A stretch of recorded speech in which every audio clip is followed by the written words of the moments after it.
আসসালামু আলাইকুম ওয়া রাহমাতুল্লাহি ওয়া বারাকাতুহু। শায়েস্তাগঞ্জে অতিরিক্ত দামে এলপিজি বিক্রি, আলমদিনার বাচ্চু সহ 2 প্রতিষ্ঠানকে জরিমানা। হবিগঞ্জের শায়েস্তাগঞ্জ উপজেলায় সরকার নির্ধারিত দামের চেয়ে অতিরিক্ত মূল্যে এলপিজি গ্যাস বিক্রির অভিযোগে তাৎক্ষণিক অভিযান চালিয়ে 2টি প্রতিষ্ঠানকে জরিমানা করেছেন উপজেলা প্রশাসন। আজ বুধবার 7 জানুয়ারি উপজেলা নির্বাহী কর্মকর্তা ইউনের নেতৃত্বে পরিচালিত অভিযানে আলমদিনা হোল্ডিং মেশিনারিজের মালিক মোহাম্মদ বাচ্চু মিয়াকে 2,000 টাকা এবং কাশেম ট্রেডার্সের মালিক আবুল কাশেম শিবলুকে 13,000 টাকা জরিমানা করা হয়। ভোক্তা অধিকার সংরক্ষণ আইন অনুযায়ী এই অর্থদণ্ড আরোপ ও আদায় করা হয়।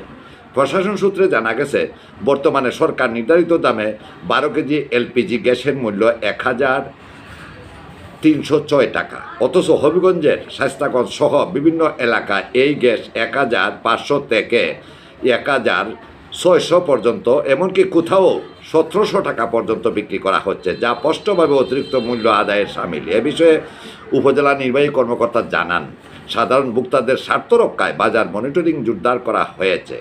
ভবিষ্যতেও এ ধরনের অনিয়মের বিরুদ্ধে নিয়মিত অভিযান পরিচালনা করা হবে এবং অতিরিক্ত দাম আদায়কারীদের বিরুদ্ধে কঠোর আইনানুগ ব্যবস্থা গ্রহণ করা হবে বলে তিনি হুঁশিয়ারি দেন।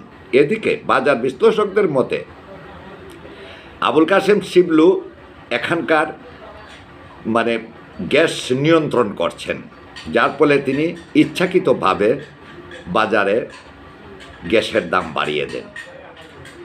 তার থেকে ছোটো ছোটো দোকানদাররা সেই মাল বেশি দামে নিয়ে তারা বর্তমান সময়ে 1,700 টাকা পর্যন্ত বিক্রি করছেন, যার ফলে আজ এই অভিযান পরিচালিত হয়েছে।